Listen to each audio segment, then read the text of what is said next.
বাইরে একটা ডিগ্রি নিতে চাই কিন্তু আমার ইনাফ টাকা নাই, হোয়াট ক্যান আই ডু? আপনারা সবাই জানেন বাইরে ডিগ্রির দাম অনেক। আপনি বাইরে যে কোনো একটা ইউনিভার্সিটি প্রোগ্রামে এনরোল করলে আপনার কাছ থেকে কোটি টাকার মতো চলে যেতে পারে। বাট আমি যদি আপনাকে একটা সুযোগ দিই যে আপনি আপনার ফাউন্ডেশন ইয়ার, ফার্স্ট ইয়ার, সেকেন্ড ইয়ার দেশে করবেন, লাস্টের 2টা বছর, লাস্টের 1টা বছর বা লাস্টের কিছু সেমিস্টার আপনি বিদেশে যেয়ে করে আপনি ইকুইভ্যালেন্ট একটা ডিগ্রি পাবেন, তাহলে কি আপনি করবেন? এবং এটার জন্য আপনার যে কস্টটা যাবে সেটা অ্যাকচুয়ালি অ্যাফোর্ডেবল হবে, বিকজ পুরোটা বাইরে করতে যত টাকা লাগতো অর্ধেক দেশে করে অর্ধেক বাইরে করতে তার থেকে অনেক অনেক কম খরচ হবে এবং আপনি সেম ডিগ্রিটাই পাবেন। তাহলে কি জোস হয় না? ওয়েল, অ্যাপ্লাসের পক্ষ থেকে আমরা আপনাকে এই সুযোগটা এখন এনে দিচ্ছি।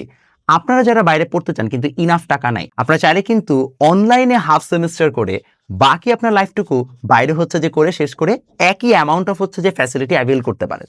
এবং তখন আপনার ভিসা অ্যাকসেপ্টেন্স রেট অনেক বেড়ে যাবে, আপনাকে এত বেশি টাকা খরচ করতে হবে, আপনার জন্য কালচারাল শকটা অনেক কম হবে। সবকিছু মিলিয়ে আপনার জন্য কিন্তু এই প্রসেসটা অনেক ভালো হবে যদি আপনি এমন কেউ হন যে পুরো টাকা দিয়ে বাইরে পড়ার মতো সুযোগ পাচ্ছেন না। সো আপনারা যদি এই সম্পর্কে আরো বিস্তারিত জানতে চান কিংবা শুধুমাত্র ফাউন্ডেশন ইয়ারটা বাইরে করতে চান কিংবা আপনাদের এমবিএ প্রোগ্রামের জন্য আপনারা অর্ধেক দেশে করে বাকি অর্ধেক বাইরে করতে চান, তাহলে আপনারা অ্যাপ্লাস ভিজিট করতে পারেন কিংবা আমাদেরকে ইনবক্স করতে পারেন।